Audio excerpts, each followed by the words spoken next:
Itay GIL a passé plus de 10 ans dans les forces spéciales en Israël. Son expérience de terrain a modelé son Krav-Maga, art qu'il enseigne à travers le monde.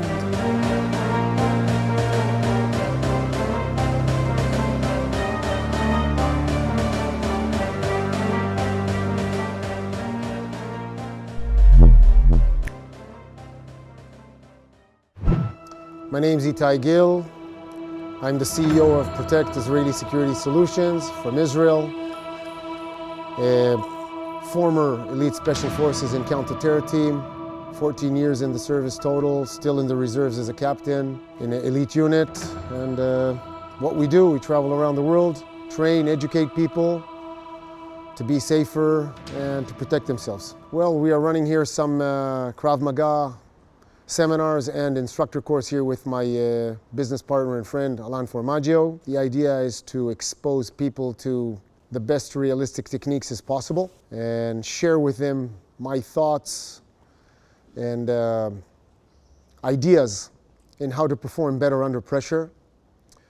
I am actually in about 1 month completing my PhD in human behavior. My thesis is about human behavior and performance under pressure.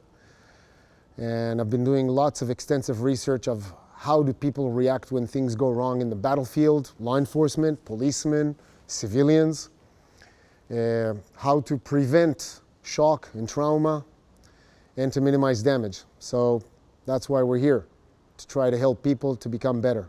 We're going to be talking about a close-range threat from a firearm, from a gun, to the center of mass.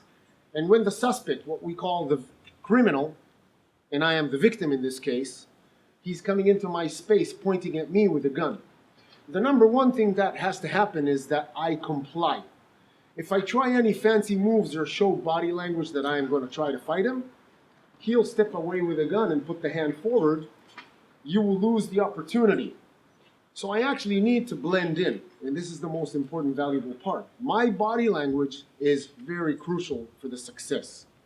Number two, his movement and biomechanics. When he's extending the hand to threaten me, I deflect and bring my neck down to break that grip. There's a lot of other techniques out there, but if I touch his hand or touch the gun, his brain will receive a signal and he'll retract. I will be in serious danger. So I've designed a technique that is completely different. When he's pointing that gun at me, I'm traveling with him. And I'm striking, and I'm hitting, and I'm evacuating myself.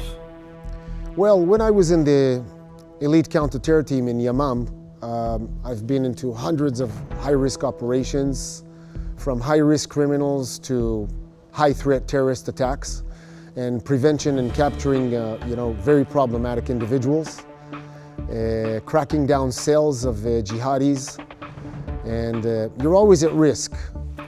I discovered that many of the things that we have done in the classic dojo environment and training, I would call them laboratory conditions, don't really apply for real stressful and combat conditions. And of course, later on, I was appointed to be head of Krav-Maga and director of that specific hand-to-hand combat training in the unit. And I started measuring and analyzing information from videos, incidents that happened really in the battlefield, stressful moments on many of my friends that were in combat, teammates of mine. And it turned out to be that we need to make changes. I think it happened to me in the early 80s, where I understood that not everything that we do in training is tested, and I needed to find ways to improve it. So back in the day, we used to put tripods with cameras and do full-on drills with weapons, simunition, staged knife attacks, gun attacks, rifle attacks, and see how people perform. Even when we're doing high-end military stuff and clearing the room with a rifle or with a gun, I discovered that dealing with unknown information creates anxiety. Anxiety creates stress. Stress can affect how we behave and make a decision in combat. Conflict is around 3 to 7 seconds, 10 seconds. And it doesn't matter from what weapon it is. Is it about cognitive skills? Can humans learn and train on realistic skills that are really filtered out one by one to improve their ability to perform better in battlefield? I do the same with civilians in Krav-Maga training and seminars. The idea is to give them a realistic approach on a few important key words. How do people behave? How does the criminal behave, or the terrorist? His intentions. If the guy wants to kill you with a gun, he'll just come and shoot you from a distance. There is no self-defense or any martial art that can solve that problem. But when I come close into your range and I need from you something, that's when you're a moment of captive and you're taken by force. It may end up with a killing, but we don't know that. So we're dealing with a lot of unknown. And the question is, can you find the right technique that is more resilient and more probably going to give you statistical chances of surviving that conflict? And then the other problem is, can you do it under pressure? And that is the biggest challenge. So I refer to a lot of real funny words in training, Pinocchio, because many people do a disarm against a gun. It's when the gun is static, but it's not real. That's not how real criminals behave. Criminals move around, they push you, they slap you. The gun is in your face for a second, but then it's moving. The criminal is under stress too. He just wants his money or to take from you something and leave. That thing can be 3, 4, 5, 7 seconds maybe. And then you have the biggest dilemma. You know a technique, but then the question is when to do the technique.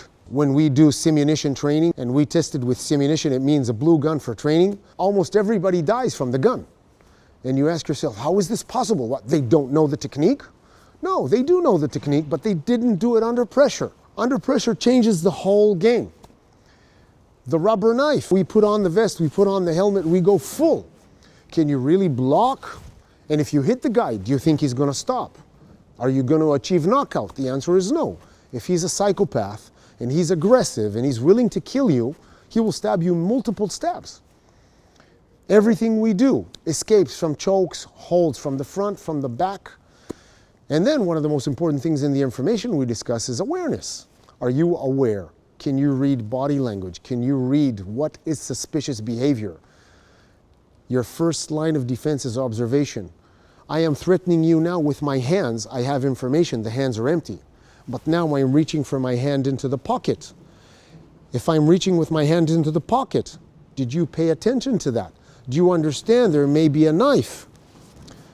Because time reaction is so difficult and so small, there is a good chance you'll become a victim.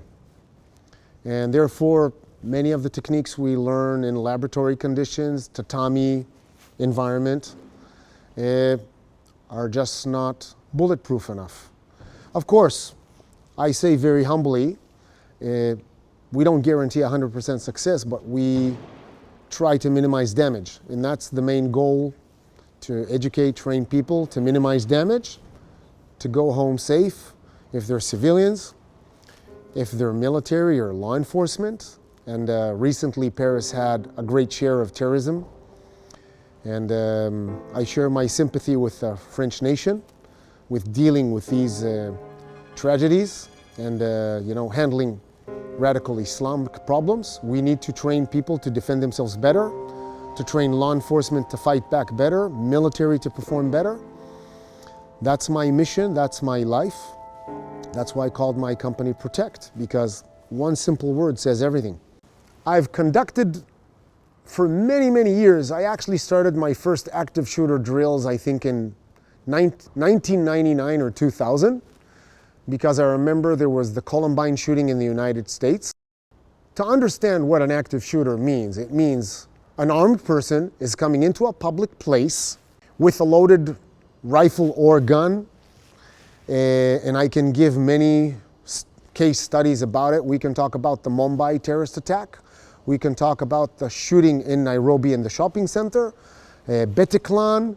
We can talk about the Charlie Hebdo And I can go into so many case studies, and they all have the same characteristics and phenomena. Of course, some of them are based on a sick radical Islamic ideology, or others are just psychopathic behavior and acts of crime, but the result is exactly the same. So the solution needs to be similar to all civilians. Number one, I'm looking at the biggest problem we have. If you're in a confined space, it means I am coming into a public school, synagogue, shop, and you're confronted with a guy with a weapon, and he is starting to shoot. And in many of these cases, it turns out to be that they are changing magazines, but not one person in the environment is fighting back, or a team of people is fighting back. I have conducted tests with simunition in classrooms with children, with adults, hundreds of cases that I have proof scientifically that if someone comes into a public places and starts shooting, of course, there will be some casualties, some seriously injured, but my goal is to minimize the amount of damage. For instead of having 100 dead and 300 wounded, we can have 15 dead and 30 wounded. It means all the people need to work as a team to tackle the guy with a weapon, just like rugby. If you have a backpack, throw it at him. You have a laptop, you have your phone, every object you can throw at him, and close the distance immediately and tackle him rugby. It needs to be a team effort. We need to teach these young folks that we need to do bad things to bad people. If someone wants to come and kill you, you have to do your best to protect your fellow friends and yourself and your families. If I was in a room with an active shooter, I feel like I would know what to do now. I feel stronger and like I don't have to be afraid. 15, 20, 30 students in a classroom overpower one aggressor with a gun or with a rifle. It's possible. It's been done before. Of course, we are not God. We cannot save everybody. If we call police, if we hide, until police will arrive with an intervention team, I can probably empty quite a few magazines. I can kill many people. And if the people hide, what we call to go gray or freeze, they think the criminal or the terrorist will not see them. This is false information again. You have one shot at staying alive. If you ask me if I'm in front of a barrel of a weapon, I am not going to go down like a sheep. I'm going to go and fight. I tell people to work as a wolf pack. That's my message to everyone in the world and to all my friends in France and all the people that love life and respect life and want to have a peaceful day. That's the way to do it. You know, I wake up in the morning, I don't hate nobody. But if you're an idiot and you want to go into a public place and kill people, you need to be handled. So I tell people, train, learn how to protect yourselves, to protect your families. I even advise, and I told this to many governments, we need to have something that's called the civil guard response, to take law-abiding citizens that have military background, police background, they went through a serious check, and give them weapons. You need a good guy with a gun to stop a bad guy with a gun. There's no other shortcuts. Until police will come, it may take very long seconds or very long minutes, but if you have a well-trained guy, he can change the balance. It doesn't cost money for anybody, but you have patriots, people that love their country, and they think it's important to protect. The only way to win the war is to have many people that have the same goal to prevent the next lone wolf attack. It can be from a truck, from a car, from a knife, from an axe. We have witnessed the terrorist attack with a truck in Nice. We have witnessed the terrorist attack with a truck in Berlin and the London Bridge, and then he comes out with a machete or knives and starts killing. I mean, we need a lot of real good guys to help fighting terrorism. That's my message.